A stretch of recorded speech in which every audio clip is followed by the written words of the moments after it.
Good morning to all. Indian maths A to Z family में आपका स्वागत है। मैं श्याम कुमार ठीक हूँ। उम्मीद करता हूँ आप लोग भी ठीक होंगे। आज का टॉपिक जीन पियाजे से संबंधित है। जीन पियाजे से रिलेटेड क्वेश्चन भर भर के आते हैं एग्जाम सीटेट के एग्जाम में, तो उन टॉपिक्स को हम लोग आज पढ़ने वाले हैं। ठीक है, टॉपिक स्टार्ट करने से पहले यदि आप मेरे चैनल पर नए हैं तो मेरे चैनल को आप सब्सक्राइब कर लीजिए और अपने दोस्तों के बीच शेयर कीजिए ताकि उनको भी इस वीडियो का लाभ मिल सके। सेशन स्टार्ट करते हैं। आज का सेशन है जीन पियाजे। तो सबसे पहला चीज जो है, जीन पियाजे स्विट्जरलैंड के मनोवैज्ञानिक थे। कहाँ के मनोवैज्ञानिक थे? स्विट्जरलैंड के। आप लिख लेंगे स्विट्जरलैंड। पहला क्वेश्चन तो यही बनता है यहाँ से कि जीन पियाजे कहाँ के मनोवैज्ञानिक थे? तो स्विट्जरलैंड के मनोवैज्ञानिक थे। इन्होंने एक सिद्धांत दिया था, वो सिद्धांत है संज्ञानात्मक विकास का सिद्धांत। संज्ञानात्मक विकास का सिद्धांत,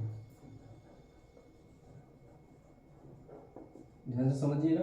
जीन पियाजे स्विट्जरलैंड के मनोवैज्ञानिक थे। इन्होंने एक सिद्धांत दिया था जिनका नाम है संज्ञानात्मक विकास का सिद्धांत।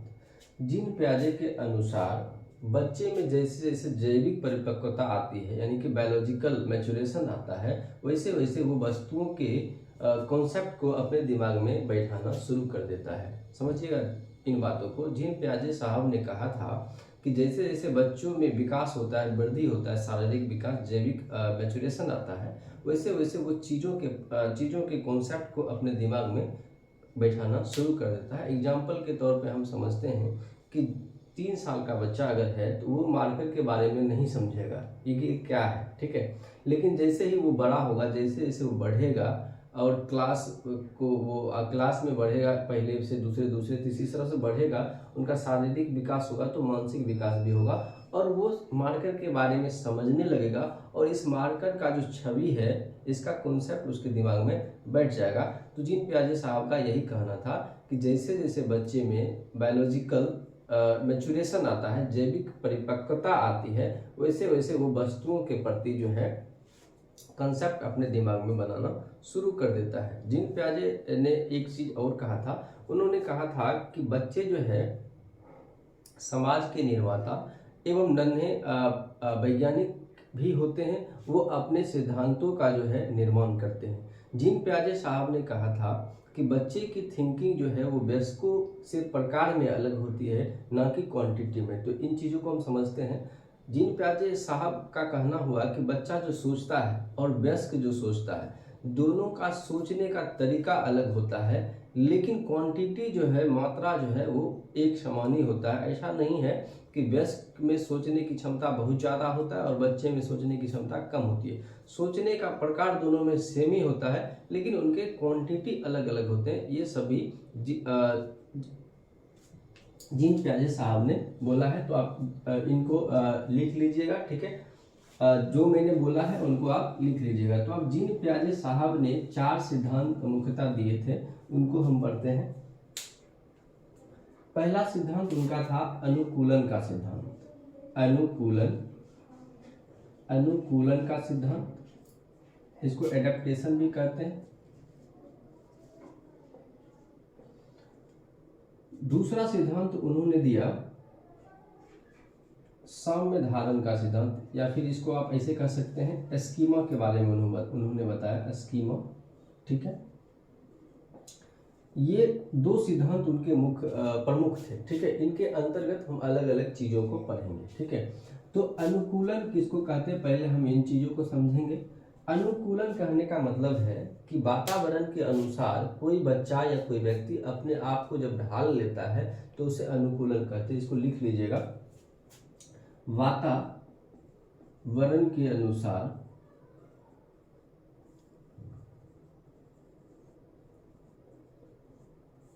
जब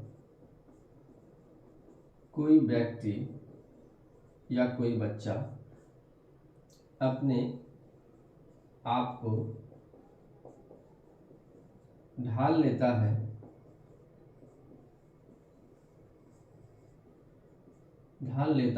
तो उसे अनुकूलन कहते हैं। आप लिखते भी जाइएगा, ठीक है। तो अनुकूलन के बारे में आपने समझा कि जब कोई बच्चा या कोई व्यक्ति वातावरण के अनुसार अपने आप को ढालना शुरू कर देता है, उसे अनुकूलन करते हैं। जैसे कि हम समझते हैं, अगर मान लीजिए कि बिहार का जो मानसून है वो कुछ अलग है, और हम यही अगर मुंबई में चले जाएंगे तो वहाँ का मानसून कुछ अलग होगा। देखिए बिहार में क्या होता है कि गर्मी के दिनों में गर्मी लगता है, ठंडी के दिनों में ठंडी लगता है। जबकि आप यही साउथ में चले जाइएगा तो वहाँ पे सब दिन वातावरण जो है सेम रहता है, यानी कि आप ऐसे कह सकते हैं कि सुबह में आपको ठंडा लगेगा, दिन में जो है फिर मौसम ठीक ठाक हो जाता है। तो मतलब अब अगर हम बिहार में हैं तो गर्मी के अनुसार व्यक्ति क्या किया कि उसके अनुसार अपने आप को ढाल लिया, ठीक है, और वहाँ गया तो वहाँ के कल्चर या फिर वहाँ के वातावरण के अनुसार अपने आप को ढाला। तो यही एक अनुकूलन है, एडेप्टेशन है। ये मनुष्यों में पाया जाता है, व्यक्तियों में पाया जाता है कि वो क्या करता है कि जहाँ भी जाता है उस वातावरण के अनुसार खुद को ढाल लेता है।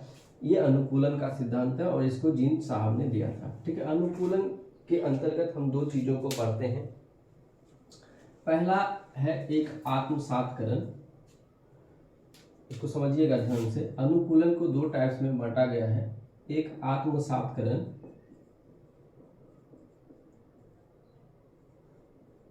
दूसरा है इसका समायोजन, ठीक है। अब आत्मसातकरण किसको कहते हैं? तो आत्मसातकरण उसे कहते हैं जब व्यक्ति या कोई बच्चा जो है अपने पूर्व ज्ञान को नए ज्ञान से जोड़ता है। जैसे कि मान लीजिए किसी बच्चे में पहले से कोई ज्ञान है या किसी व्यक्ति में पहले से कोई ज्ञान है और उसको जोड़ के वो नए चीज़ों को सीखता है। जैसे एग्जाम्पल के तौर पे मैं आपको बता दे रहा हूँ कि सपोज कीजिए कि एक व्यक्ति को ट्रक ड्राइविंग करना आता है, ट्रक का वो ड्राइविंग करता है, लेकिन उसे कार ड्राइविंग करना है। तो वो क्या करेगा कि ट्रक जो ड्राइविंग करता है उसका ज्ञान कार ड्राइविंग करते समय वो उसको जोड़ेगा उससे, ताकि उसको कार का ड्राइविंग करने में क्या होगा, सुविधा होगा। तो इसका मतलब है कि पहले ज्ञान को नए ज्ञान के साथ जब हम जोड़ते हैं तो इसी को क्या कहते हैं, आत्मसातकरण कहते हैं। इसी को क्या कहते हैं, आत्मसातकरण कहते हैं। इसको मैं लिख दे रहा हूं। जब व्यक्ति पूर्व ज्ञान को नए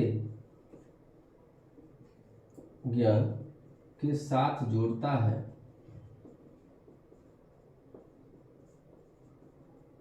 तो उसे आत्मसातकरण कहते हैं, आत्मसातकरण कहते हैं। इसको आप इंग्लिश में एसिमिलेशन के नाम से भी जानते हैं। एसिमिलेशन लिख देते हैं हम, ESSIMILATION, एसिमिलेशन के नाम से भी आत्मसातकरण को हम जानते हैं। तो आत्मसातकरण के बारे में आपने समझा। अब हम समझते हैं समायोजन, ठीक है। तो समायोजन क्या है? समायोजन है कि जब पूर्व ज्ञान में हम परिवर्तन करके, समझेंगे इनको, समायोजन जब हम या जब व्यक्ति पूर्व ज्ञान में परिवर्तन करके नए ज्ञान को सीखता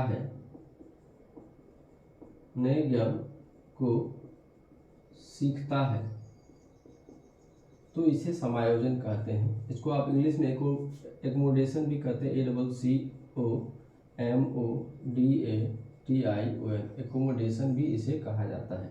तो आपने यहाँ से क्या समझा? अनुकूलन का सिद्धांत जीन प्याजे साहब ने दिया था।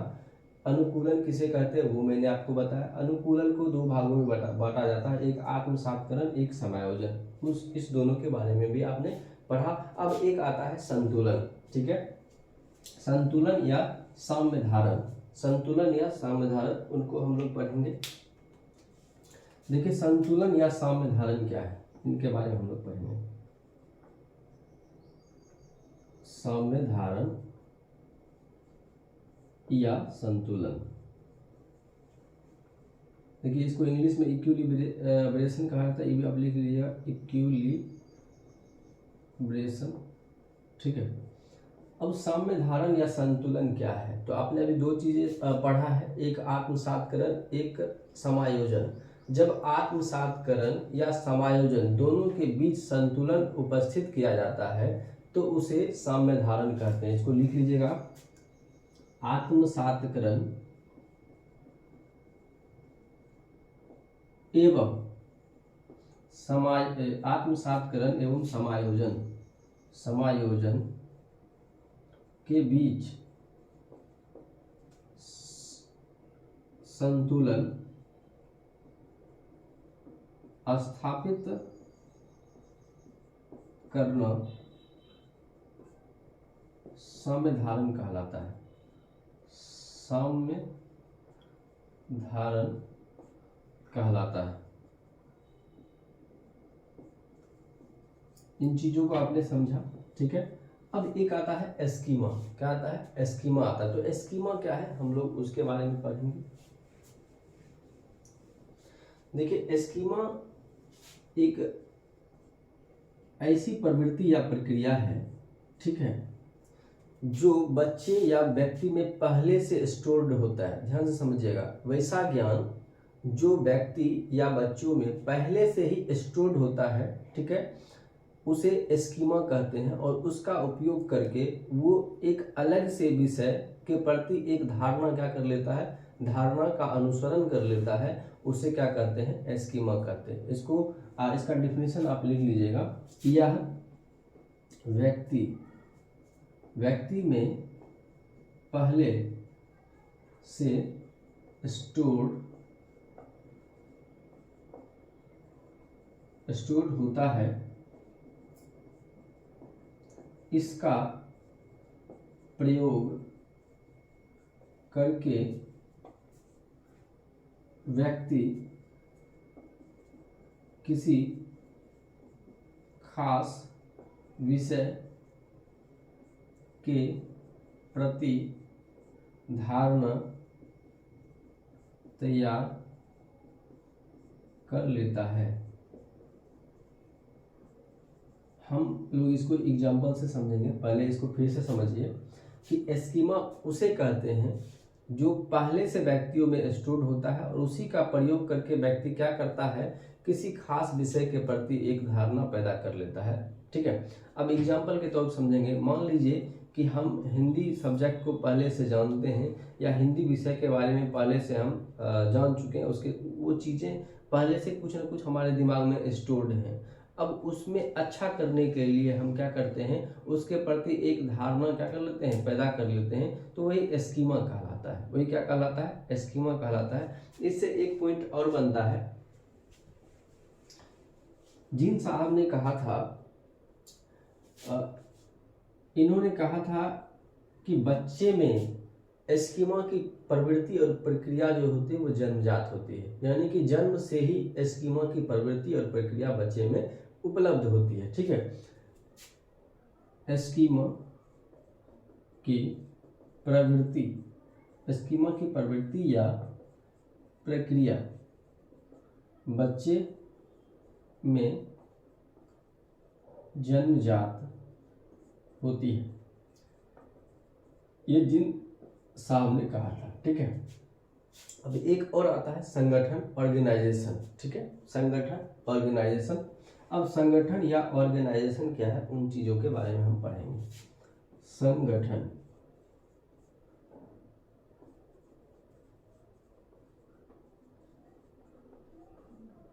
अब देखिए ये संगठन या ऑर्गेनाइजेशन क्या है, तो इसमें एस्कीमा का मुख्य रोल होता है, ठीक है। संज्ञानात्मक विकास के लिए स्कीमाओं को पुनर्व्यवस्थित करना और स्कीमाओं से जोड़ कर रखना ही क्या कहलाता है, संगठन कहलाता है। ध्यान समझिएगा, संज्ञानात्मक विकास के लिए स्कीमाओं को पुनर्व्यवस्थित करना और स्कीमाओं से जोड़ना ही क्या कहलाता है, संगठन कहलाता है। तो इसका डिफिनेशन लिख लीजिएगा, लिख देते हैं। संज्ञानात्मक विकास के लिए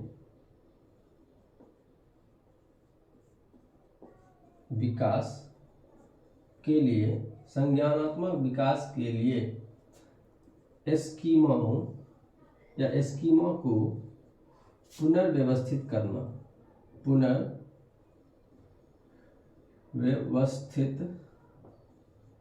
करना तथा स्कीमा से जोड़े रखना